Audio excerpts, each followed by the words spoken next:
बताई गई बातों को सुनकर वो कामपिशाचिनी वहां से चली गई और मैं उस कमरे से बाहर निकला।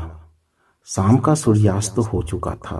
कमरे से बाहर निकलते ही लाश जलने जैसी बदबू मेरे नाक के अंदर प्रवेश करके मेरे मुंह से उल्टी निकालने को भी बस कर रहा था। मैं उस जगह को देखना चाह रहा था कि ये कौन सी जगह है, लेकिन मैं उस जगह को देखकर समझ नहीं पाया कि इस जगह को क्या बोलते हैं। उस जगह के नज़ारे बड़ा ही अद्भुत एवं अलौकिक प्रतीत हो रहा था। मैं कुछ दूर इसी प्रकार रास्ते चलते हुए उन अद्भुत नज़ारों को देखता जा रहा था।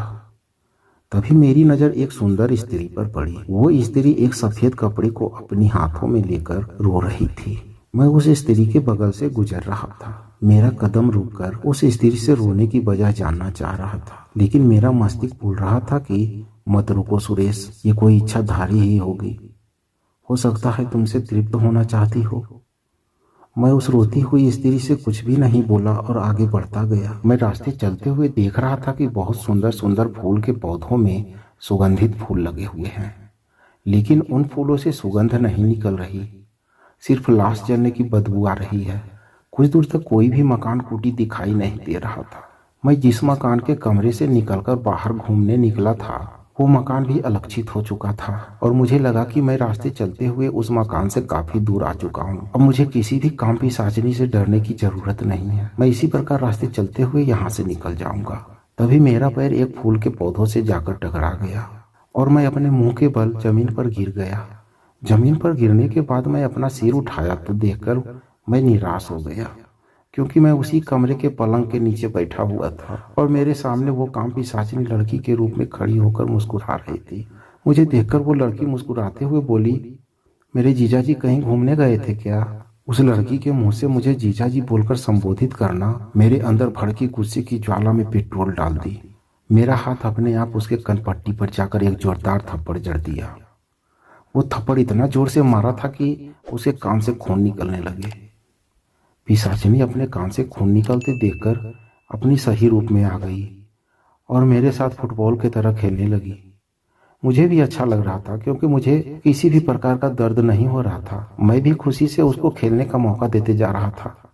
मुझे सिर्फ और सिर्फ उसके भयानक चेहरे को देखकर डर लग रहा था। वो मुझे पीटते हुए बोली जा रही थी कि तुमको मैं मदद कर रही थी और तुम मुझ पर ही अपना हाथ उठा दिया। अब मैं तुमको अच्छी तरह से स्वागत करने के बाद घसीटते हुए तुमको दरबार में ले जाकर खड़ी करूंगी। मैं बोला, ठीक है, पहले तुम अपनी ये डरावनी शक्ल को दिखाना बंद करो। और मैं तुमको जानबूझकर थप्पड़ नहीं मारा, लेकिन पता नहीं कैसे अपने आप मेरा हाथ से तुमको एक जोरदार थप्पड़ लग गया। मैं खुद हैरान हूँ कि अचानक मेरे हाथों में इतनी शक्ति कहाँ से आ गई। मेरे मुंह से इन बातों को सुनकर पिशाचिनी रुक गई और उसी लड़की के रूप में आकर बोलने लगी, तूने सचमुच में जानबूझकर मुझे चाटा नहीं मारा? मैं गुस्से में बोला, अरे नहीं नहीं नहीं, मैं तुमको जानबूझकर नहीं मारा था। वो लड़की बोली, इसका मतलब है कि वो धंत्रिका देवी के द्वारा मुझे चाटा मारा गया था। अब देखो मैं क्या करती हूँ। इतना बोलकर वो पिशाचिनी लड़की गुस्से से कांपने लगी और मैं यह सोचकर खुश हो रहा था कि मैंने अंधेरे में तीर छोड़ा और वो सही निशाने पर जाकर लगा। तभी मैं इस झगड़े का फायदा उठाते हुए कराहने लगा। मैं ये दिखाने का प्रयास करने लगा कि मुझे बहुत जोर से चोटें आई है। मैं कराहते हुए बेसुध होकर जमीन पर लेट गया और मरने का एक्टिंग करने लगा।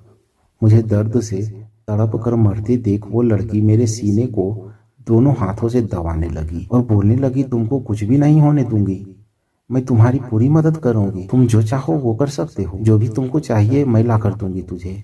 मैं उस पिशाचिनी लड़की के बातों को सुनकर गदगद हो गया। तभी मैं धीरे धीरे जिंदा होते हुए बोला, अगर तुम मेरा मदद करना चाहती हो तो मुझे उस चाबी को ला कर दो। लड़की बोली, जिस चाबी की बात तुम कर रहे हो ना, वो चाबी मैं तो क्या, इस पिशाचिनी लोक में कोई भी लाकर तुमको नहीं देगा, क्योंकि वो चाबी कहाँ पर है इस बात की जानकारी किसी को भी नहीं है।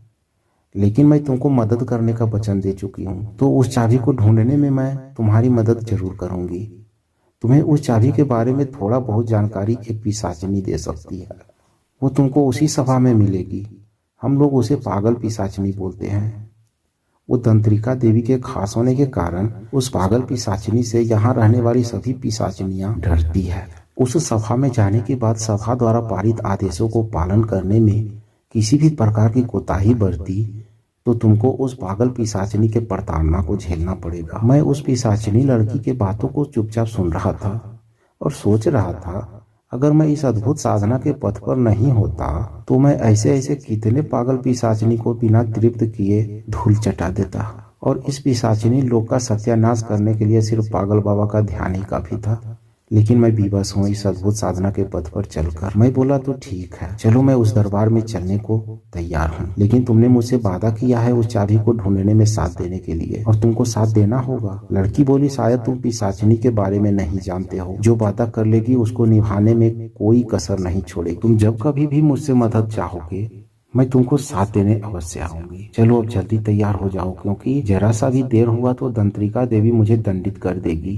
मैं जल्दी जल्दी कमरे में बना हुआ स्नान घर में घुसकर स्नान करके पूरे बदन पर इत्र को छिड़ककर उन लोगों के द्वारा दिया गया सुंदर वस्त्र को पहनकर तैयार होकर बोला, चलो अब किधर जाना है।